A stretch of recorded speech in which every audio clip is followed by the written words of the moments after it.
సాయిరామ్. సమర్థ సద్గురు సాయినాథ్ మహారాజ్కి జై. మన సాభక్తులందరికీ కూడా నమస్తే అండి. అందరూ ఎలా ఉన్నారు, ఏం చేస్తున్నారు? ఈరోజు వీడియోలోకి వెళ్లే ముందు బాబాగారు ఆశీస్సులు మీ అందరికీ దొరకాలని మనస్ఫూర్తిగా కోరుకుంటున్నాను. ఇంకా ఈరోజు బాబా ఏమంటున్నారు అనంటే, బిడ్డ, ఈరోజు ఆ గోవిందుని ఆశీస్సులు నీకు దక్కాయి తల్లి. నీకు ఒక మాట చెప్పమని నన్ను పంపారు.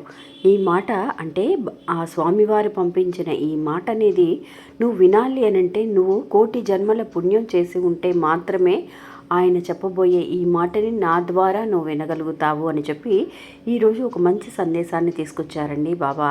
అంటే ఆ స్వామివారు మనకి ఏ మాటని పంపించారు, ఏమని బాబాని చెప్పమని అన్నారు అన్న విషయాన్ని ఈరోజు వీడియోలో తెలుసుకుందాం. ఇంకా వీడియోలోకి వెళ్ళడానికి ముందుగా మన ఛానల్ని ఎవరైతే కనుక కొత్తగా చూస్తున్నారో వాళ్ళు ప్లీజ్ సబ్స్క్రైబ్ చేసుకోండి ఫ్రెండ్స్. మీకు వీడియో నచ్చితే కనుక ఒక చిన్న లైక్ చేయడం మాత్రం మర్చిపోకండి. ఇంకా వీడియోలోకి వెళదామండి. ఈరోజు మనకి ముక్కోటి ఏకాదశి అండి. అంటే సాక్షాత్తు ఆ వెంకటేశ్వర స్వామి భూలోకానికి వచ్చి, అంటే భూలోకంలో 33 కోట్ల దేవతలందరూ కూడా ఒక చాటగా ఉండడం, ఆ వాళ్ళ ఆశీర్వాదం అనేది మనకి దక్కడం అనేది జరుగుతుంది. ఈరోజు బాబా ద్వారా ఆ వెంకటేశ్వర స్వామి మనకి పంపించిన మాట ఏంటి, ఆయన ఏమని చెప్పమన్నారు అనేది బాబా ఈరోజు మనకి చెప్పడానికి వస్తున్నారండి. సాధారణంగా అండి ఈరోజు అందరూ కూడా అండి ఆ వెంకటేశ్వర స్వామిని తలుచుకొని మన కష్టాలన్నీ తీరాలి అని చెప్పి చక్కగా రకరకాల నైవేద్యాలు చేసి ఆయన్ని అలంకరించుకొని పిండి దీపాలు పెట్టుకొని ఇంట్లో వాళ్ళందరూ కూడా పూజలు చేసి ఉంటారు. ఇంకా అలాగే అండి మనం నిజంగా అండి ఆయన మీద నమ్మకం అలాంటిదండి. మనకి వెంకటేశ్వర స్వామి అంటే ఇష్టం లేని వాళ్ళు, పూజించని వాళ్ళు ఎవ్వరూ ఉండరండి. ఎక్కడెక్కడి నుంచో ఏ ప్రాంతాల నుంచో దూరాల నుంచి, ఎన్నో మైళ్ళ దూరాల నుంచి ఆయన్ని వెతుక్కుంటూ వస్తూ ఉన్నారండి. ఎప్పుడు చూసినా కూడా తిరుపతి కిక్కిరిసిపోతూ ఉంటుందన్నమాట. ఎన్నో లక్షల మంది భక్తులతో ఆయన్ని దర్శించుకోవడానికి వస్తూ ఉన్నారు భక్తులు. అలాంటిది ఈరోజు ఈ వీడియో చూస్తున్న మనకి ఆ స్వామివారి ఆశీస్సులు మనకి దక్కాయి అని బాబా చెబుతున్నారు అనంటే ఇది అక్షరాల నిజమండి. ఎందువల్లనంటే ఈ పిండి దీపం ప్రతిఫలం అనేది, మహత్యం అనేది ఈరోజు రేపటిది కాదండి. ఎన్నో ఏళ్ల నుంచి ఆయనకి స్వామివారికి పిండి దీపమే విశేషంగా పెడుతూ ఉన్నారు. అలాంటి ఒక పిండి దీపాన్ని మాత్రమే చేయగలిగిన ఒక భక్తురాలండి. అలాంటి ఒక భక్తిని మెచ్చుకొని వెంకటేశ్వర స్వామి ఆయనకి ఎలా దర్శనమిచ్చారు అనేది మనం తెలుసుకుందాం ఒక చిన్న కథ ద్వారా ఈ వీడియోలో. నిజంగా అండి మనందరము కూడా అయ్యో ఈరోజు వెంకటేశ్వర స్వామి పూజ చేయాలి, ఎలా చేయాలో ఏంటో నాకు ఏమో సరిగ్గా తెలియదు అని చాలామంది కూడా అనుకుంటూ ఉంటారు. ఏదైనా తప్పులు చేస్తామేమో, మంత్రాలు చదివేటప్పుడు ఏదైనా తప్పులు చేస్తామేమో, మనకి ఒక్కొక్కసారి భయం వేస్తుందండి. మనకి ఏదైనా తప్పు చేస్తే ఏదైనా దేవుణ్ణి క్షమించమని అడగటం అలా చేస్తూ ఉంటాం. అది నిజంగా అండి మనం ఎంత ప్రేమతో అయితే ఆయనకి చేస్తున్నామో అలాంటి ఒక ప్రేమ అనేది ఆ భగవంతుడు మన దగ్గర నుంచి ఎదురు చూస్తారంటండి.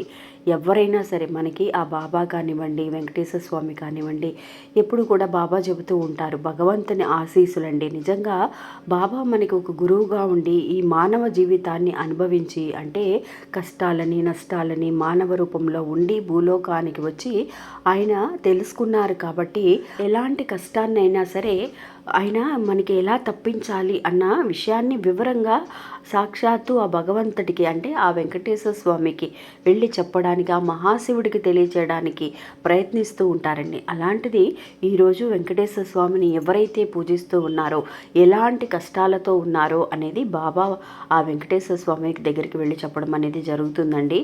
అలా వెళ్ళి చెప్పబోయడానికంటే ఈ భక్తురాలండి, ఈ కథలో ఉన్న భక్తురాలు బాబా భక్తురాలండి. బాబా అంటే తనకి చాలా ఇష్టం. ఇంకా అలాగే మా వెంకటేశ్వర స్వామిని కూడా ఇప్పుడు తిరుపతి వెళుతూ ఉంటారు. ఇప్పుడు మనం బాబాకు పూజ చేస్తున్నాము అని అంటే వేరే దేవుణ్ణి మనం పూజించడం లేదు అని అర్థం కాదండి. అలాగే వెంకటేశ్వర స్వామి అన్నా కూడా తనకి ఇష్టం. అలాగే బాబా మనకి కొన్ని సూచనలు అండి తెలియచేస్తూ ఉంటారు. అది కూడా వెంకటేశ్వర స్వామికి ఎప్పుడు తిరుపతి వెళ్ళాలి, ఎలా పిండి దీపాన్ని పెట్టాలి, ఎలా మనకి తెలియని విషయాలు ఆ భక్తురాలు అనుకుంటూ ఉందండి మనసులో, ఈరోజు ఇలా పూజ చేయాలి, నాకు తెలియదే బాబా, ఎలా చేయాలి బాబా.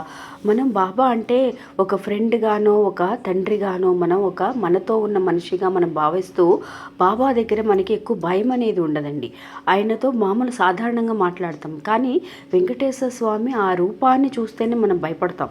అలాంటిది ఆ భక్తురాలు అనుకుంటూ ఉందండి, బాబా నేను రేపు వెంకటేశ్వర స్వామికి పూజ చేయాలి, పిండి దీపాలంటున్నారు, ఎలా పెట్టాలి బాబా నాకు తెలియటం లేదని అన్నప్పుడు నిజంగా మనం నమ్మకంతో చేసే ప్రతి విషయానికి అండి ఏదో ఒక దారి కనిపిస్తుందండి. అంటే ఆ భక్తురాలు చాలా వయసైన భక్తురాలండి. ఆవిడకి దగ్గర దగ్గర ఒక 65 సంవత్సరాల నుంచి 70 ఏళ్ల లోపు ఉంటుందన్నమాట. ఆవిడ లేసి ఎక్కువగా పని కూడా ఏమీ చేయలేదన్నమాట. అయినా సరే వెంకటేశ్వర స్వామికి దీపం పెట్టాలి, ఆవిడకి నచ్చిన నైవేద్యం పెట్టాలన్న ఆశ అనేది ఉందండి. ఆవిడ ఏదో ఒకటి వాళ్ళ ఇంట్లో ఉన్న ఆ బియ్యపు పిండితో, ఆమెకి తెలిసినట్టుగా ఆ బియ్యపు పిండితో కొంచెం బెల్లం నీళ్ళని, అంటే బెల్లాన్ని కొంచెం బెల్లము కలిపి నీళ్లతో దీపాన్ని రెడీ చేసి పెట్టడం, దీపాన్ని వెలిగించడం, ఆ ఫోటో దగ్గర వెంకటేశ్వర స్వామి ఫోటో దగ్గర పెట్టడం, ఒక చిన్న బెల్లం ముక్కని ఆయనకి నైవేద్యంగా పెట్టడం అనేది జరిగిందండి.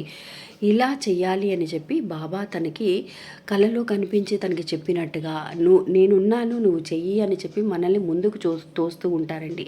అందువల్ల నా లైఫ్లో నేను తెలుసుకున్న విషయాలన్నీ కూడా నాకు బాబా నేర్పించినవేనండి. నిజంగా నేను ఫస్ట్ నుంచి కూడా అంత పెద్ద భక్తురాలనేం కాదు.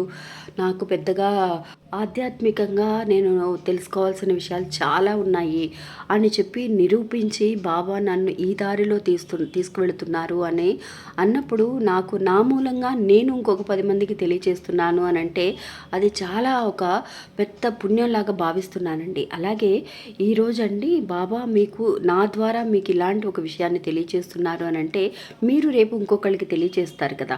అలాగే ఆయన ఆశీర్వాదం అండి, ఇదంతా కూడా ఒక ఆశీర్వాదం అనమాట. ఇంకా ఆ భక్తురాలికి ఎలా అయితే కనుక ఇలా నైవేద్యం అది పెట్టి పూజ చేసిన తర్వాత ఆవిడికి చక్కగా అండి ఏం కోరికలు కూడా ఆమెకి లేవండి. చెయ్యాలి ఇష్టంగా. మనం ఏదైనా మొక్కుకుంటే గుడికి వెళ్ళినా సరే మెట్లు ఎక్కి వెళుతూ ఉంటారు తిరుపతికి, లేదంటే దర్శనం చేసుకోవాలంటే ఏదైనా కోరికలు ఉంటే వెళుతూ ఉంటారు. సాధారణంగా ఆవిడకి ఏమి కోరిక అనేది ఏమీ లేదండి, పూజ చేయాలి అని ఆశ అనేది ఉంది. నిజంగా భగవంతుడికి తెలుసు కదా ఎవరికి ఏమి ఇవ్వాలి అనేది తెలుసు. కాబట్టి ఆ భగవంతుడండి నిజంగా ఆ భక్తికి మెచ్చి ఆ రోజు ఆవిడ పెట్టిన ఆ బెల్లం ముక్కని ఆ రోజు వచ్చి నైవేద్యంగా పెట్టి పడుకుందండి ఆవిడ. తెల్లవారి చూసేసరికి ఆ బెల్లం ముక్క లేదనమాట అక్కడ. అంటే ఆ స్వామివారు స్వీకరించడం అనేది జరిగింది. ఇంకా ఆ స్వీకరించిన మరుక్షణమే ఆవిడ తెల్లవారి లేసేసరికి చూస్తే అక్కడ లేదండి. ఇంకా ఆవిడ అంతకంటే పుణ్యం ఇంకేముండదు కదా. అందువల్ల ఆమె జీవితం అనేది చరితార్థమైందనమాట. అంత శక్తి ఉందండి మనకి, ఆ భగవంతుడి మీద చూపించే ప్రేమకు అంత శక్తి ఉందనమాట. అదే ఈరోజు మనకి చెప్పిన మాట అండి, స్వామివారు పంపించిన మాట ఇదే.